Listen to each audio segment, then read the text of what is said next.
सह्याद्रीला समजण्यासाठी अख्खं आयुष्य कमी आहे, पण खरंच ज्यांना सह्याद्री समजलं ना ते भर उन्हातही हे असे भटकताना दिसतील. तर मंडळी, हे मित्रांचं जिगरबाज पथक घेऊन मी रात्रीच्या 2 वाजता तामिनी घाटातून चालत चाललोय प्लस व्हॅली कॅम्पिंगला.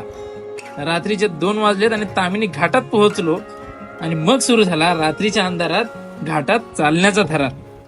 टेंट लावला खरं, पण तामिनी घाटात झोप येते होय. तसं तर सकाळपर्यंत टेंट मध्ये बसून रात्र घालवली. सकाळी बाहेर आल्यावर बघतो तर काय, जिगरबाज पथकांनी रात्र न घाबरता घालवली.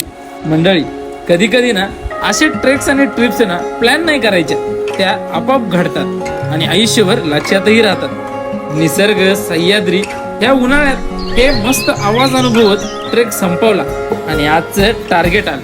या कुंडातून दिसणारा समोर हा सावळ्या घाट आहे बरं का. हे तुम्हाला पुण्यातून दूर वाटत असेल, पण हे फक्त पुण्यातून आहे 80 किलोमीटर अंतरावर. मन भरून पोहून घेतलं. पोहून झाल्यानंतर आजचा विषय होता मिसळ, सह्याद्रीतली मिसळ. जेवणात आज मिसळाचा बेत होता, पण मित्राने पाव बघितले तर ह्याची चपाती झाली होती. रस्सा मात्र झणझणीत झाला. आयुष्यात हे असे मित्र पाहिजे हो, त्याशिवाय मज्जा नाही आयुष्यात. इथे प्रत्येक जण जबाबदारीने झपटलेला आहे, पण महिन्याभरातून एखादा दिवस सगळं विसरून आम्ही हे सह्याद्री आयुष्य जगतो. हे सह्याद्री आयुष्य जगायला आयुष्यात मित्र मात्र हवे बरं का, त्याशिवाय मज्जा नाही आयुष्यात.